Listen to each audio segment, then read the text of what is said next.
We believe the smartest investment that we can make is an investment in children.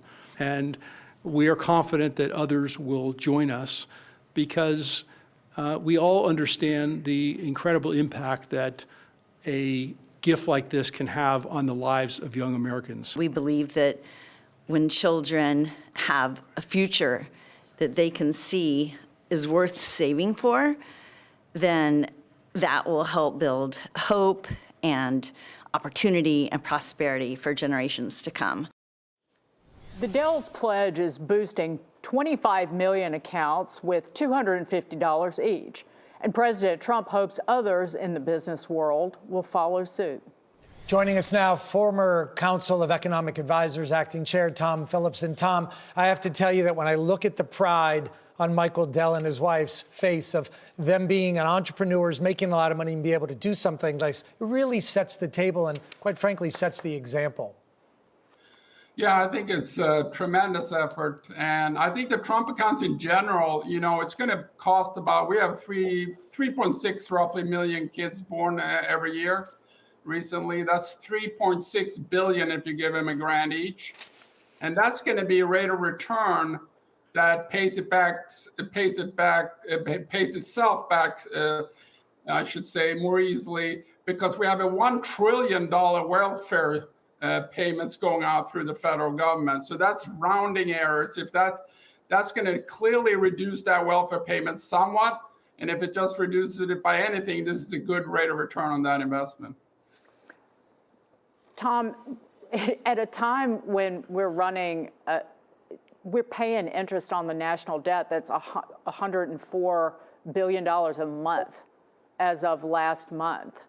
And this is a pilot program by President Trump. Now, I'm not talking about the Dell's money and their just incredible generosity, but I am talking about the creation of a new entitlement when we cannot afford it. Yeah, one issue is, I think the drawback of this is, the good thing is that it's going to teach people what individual accounts can do instead of the worst designed savings program in history, which is Social Security. It's a disaster both in the rate of return, and it reduces capital accumulation or capital supply of capital into the economy. So it makes the cost of capital higher for companies, essentially. The bad thing, which you alluded to, is that this will create sort of a living wage program for Democrats. And I can see in the future, they're going to be bargaining up this level from 1,000 higher, and therefore have everyone on the government payroll sooner or later. Yeah, more welfare in essence. Yeah. Tom, let me move on to the income tax elimination, assuming that income taxes can be removed by plugging in these tariffs. I'm not sure I buy this. I'd love to get your perspective on it.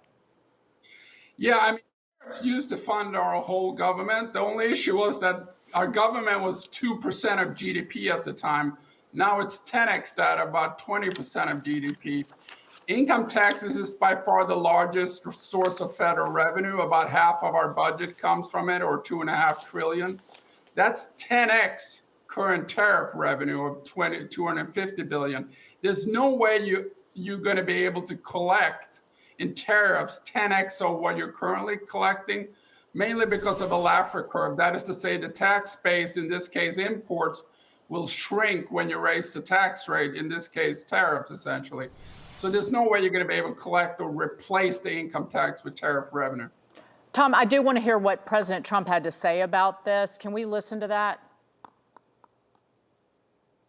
I believe that at some point in the not too distant future, you won't even have income tax to pay, because the money we're taking in is so great, it's so enormous, that you're not going to have income tax to pay. Whether you get rid of it or just keep it around for fun or have it really low, much lower than it is now, but you won't be paying income tax. See, this is what he won't say it, but what I think is going on is that the bottom half of taxpayers pay, in essence, no net federal income tax. Most recent data, the bottom 50% of federal taxpayers pay $63 billion. That is about not even 2 months of tariff revenue. So this is a way to raise revenue indirectly through a little sliver of a value-added tax from those taxpayers who don't pay any income tax.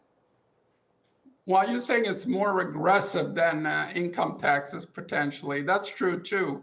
I mean, I applaud the effort in the sense that you want to replace other forms of taxes. Like when people say tariffs are bad because they're taxes, they ignore the fact that if you can reduce even worse taxes with having tariff revenue, that's a good thing. Right. And income taxes discourages work a lot more than sales taxes, essentially, which is a consumption tax as opposed to a tax on effort and basically trying to achieve something. So if I applaud the effort, I just don't think the quantitative magnitudes line up with what he's saying. Yeah, mathematically it doesn't pencil. Before we let you go, I do want to come back to the accounts where we're opening these up for kids. And Dagan, you had mentioned earlier that you thought it was going to create some sort of entitlement. I do think there's an opportunity for people to do some good with it, and whether that's getting an education or buying a home. A lot of that money, if not all that money, is going to go back into the economy. The money is going to be invested in the index funds, is it not? Yeah, that's it's supposed to be index funds with low fees, essentially, and it will teach people about capitalism. That's good.